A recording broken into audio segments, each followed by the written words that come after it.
Hey, what's up interwebs? I'm that toy guy, and today I'm going to be taking a look at the Transformers Age of Extinction Deluxe Class Classic Car Bumblebee. So here we are, and there it is, and I do have the box, but the box is in complete shambles, so I'm not going to bring it out here. But I do have an empty Rubik's Cube, an empty knockoff Rubik's Cube, So here is Bumblebee in his 1967 Classic Camaro mode. And this car is awesome. This car, I'm not a car guy. My dad's a car guy. That's how I know what this is. But it's just amazing looking. This thing is just cool. One thing I don't like about this figure right off the bat is the transparent windows. I wish they were like the foggy sort of like this actually. Here. Sort of like this Prime here, where they got that going on, where it's translucent, not transparent, so that you can get light going through it, but still not be able to see everything behind it, because you can just see all the stuff in there. But yeah, overall, this is nice. It's a nice figure, actually. I wasn't expecting this to be any good after when I saw the first pictures at the New York Toy Fair, but this thing is actually quite good.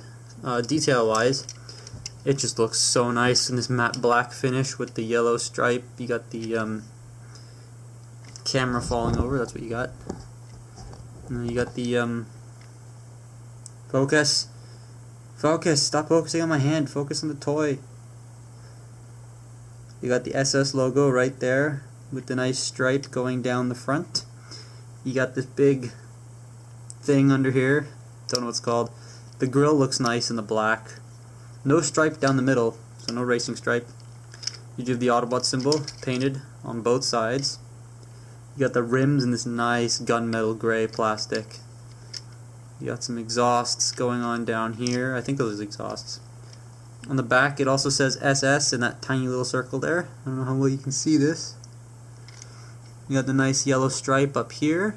The paint job overall in this figure is pretty well done, especially on mine, because I'm normally the one who buys the splotchy ones. There is a difference between this black and this black.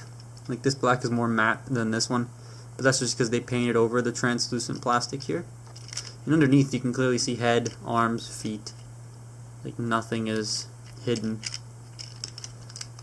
So yeah, for features in vehicle mode, you can open the doors. I love when the Transformers try to add a bit of realism into here unintentionally. So you got the doors opening, which is awesome. So he can drive, turn, and throw people out of his car. Yeah, he's pretty cool. For comparison, here he is next to a modern day Deluxe. Here is Skydive. And as you can see, Skydive is a bit longer, because in Age of Extinction their figures were a little smaller, because they were going for the more simplified look. But yeah, I almost dropped him. So overall, this car mode is excellent looking. Just that one problem with the see-through windows and visible everything underneath. He does roll. Not very well on the surface, but he does roll. So yeah, there's that. So to get this guy in robot mode, the first thing you want to do is you want to open his doors like that. You want to come back here and you want to split this section and then take this entire roof section and bring it up. Next thing you want to do is you want to come under here, grab his arms and ratchet them forward. Then you want to come to the front, push this down, and take these sections, fold them out. Then what you want to do is you want to take the arms and split them, swivel them at the bicep swivel, bring them out, rotate them down, do that on both sides, rotate them down, then take this entire front section here and fold it down. And that'll pop these panels open to reveal the head. Next, what you want to do is you want to take this front grille and pop it in half, like so. And these two little pegs will peg into this massive gap in his torso. So just want to line it up properly and peg them in. And then fold these panels all the way down. Next thing you want to do is you want to ratchet the arms inwards, like so, and bring them down and forward a little bit. Then the next thing you want to do is you want to come and straighten out the legs. Come back here, take this back section here and just rotate it up. And over onto the back like so. There we go, yeah. Make sure everything's lined up back there. Then you want to take this section here and push it out, which will automorph the legs out. Do the same thing on the other side, like so. And then split the legs. There you have Bumblebee in his robot mode. And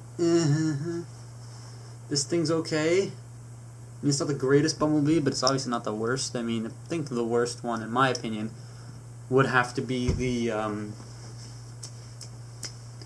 first movie old car Bumblebee Deluxe.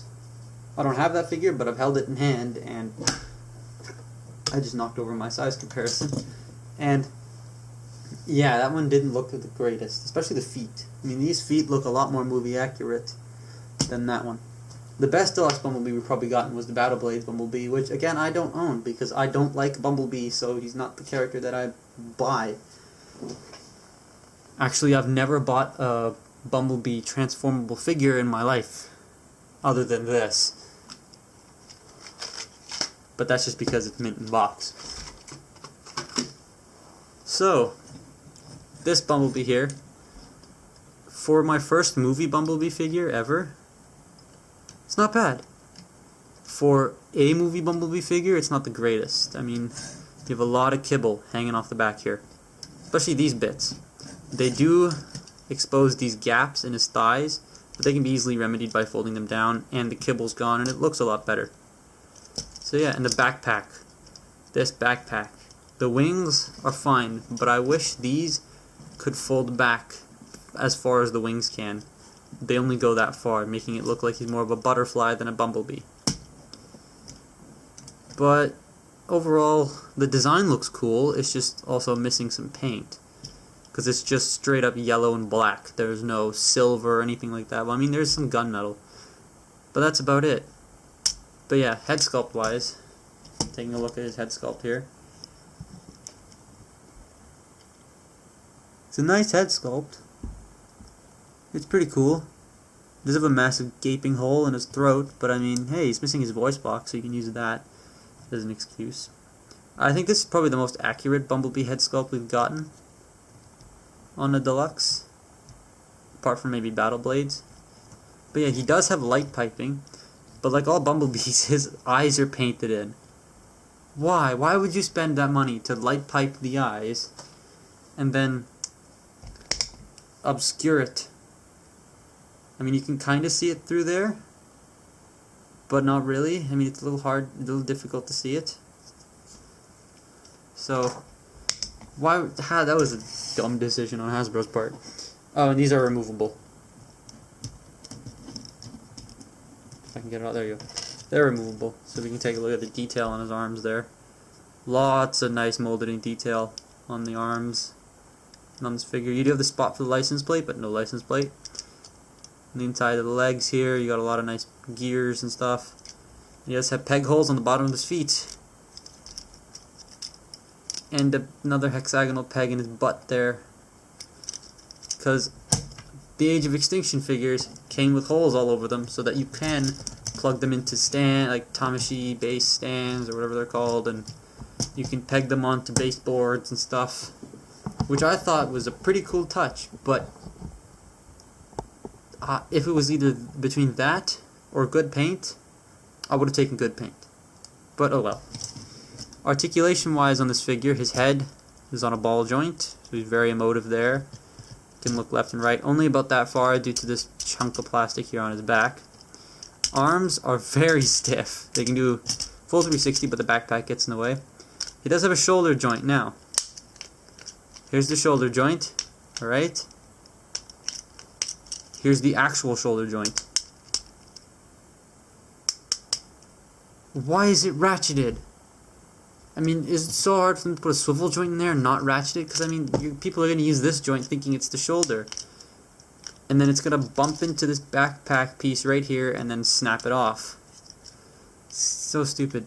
He does have a bicep swivel, ratcheted elbow that bends all the way, nothing at the wrist, nothing at the waist, but they probably could have put a waist joint in there. Hips can go forward and they can go back. They are ratcheted for some reason. You do have a thigh swivel, a knee bend, more like a thigh bend, and his feet can go forward and they can go back. So he's semi-posable for Deluxe. For comparison, here he is with Skydive.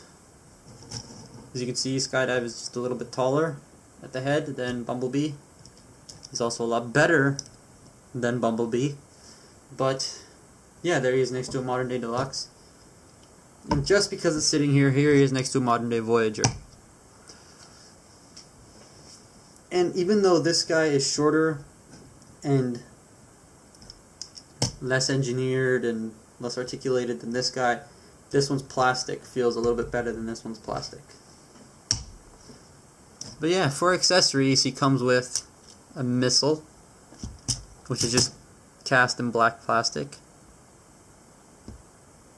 and not focusing. There we go. She's cast in all black plastic, and it's a friction fire missile. Oh, friction fire. Why you make a friction fire, Hasbro? Why can't you make it spring loaded? You're so cheap. I hate when people say that.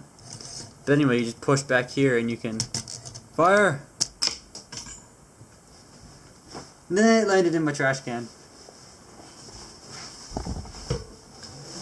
There we go. I got it. So let's take our target, who's already falling over because he doesn't want to get shot. Magnet guard. And let's see how well this thing fires. 3, 2, 1. I missed. 3, 2, 1. I missed again. 3, 2, 1. Just barely knocks him over. But he's in a woohoo pose. You grab the missile. And we're back. So just plug this in here. I do wish the launcher was removable, but I mean it is necessary for the transformation. So overall, this figure is okay. I mean, it's not the greatest thing in the world, but it's not the worst thing in the world. I mean, the worst thing in the world would probably have to be Universe Ironhide. So this thing is not the worst. But if would I say recommend him? If you're a Bumblebee fan, sure. If you're not a Bumblebee fan, then don't buy it. If you're an Age of Extinction completionist, then buy it. If you're a movie completionist, buy it. If you're a Transformers completionist, then good luck. That's a lot of money. But yeah, this has been my look at the Transformers Age of Extinction Deluxe Class Bumblebee. And I'm that toy guy, and stay tuned for my next video.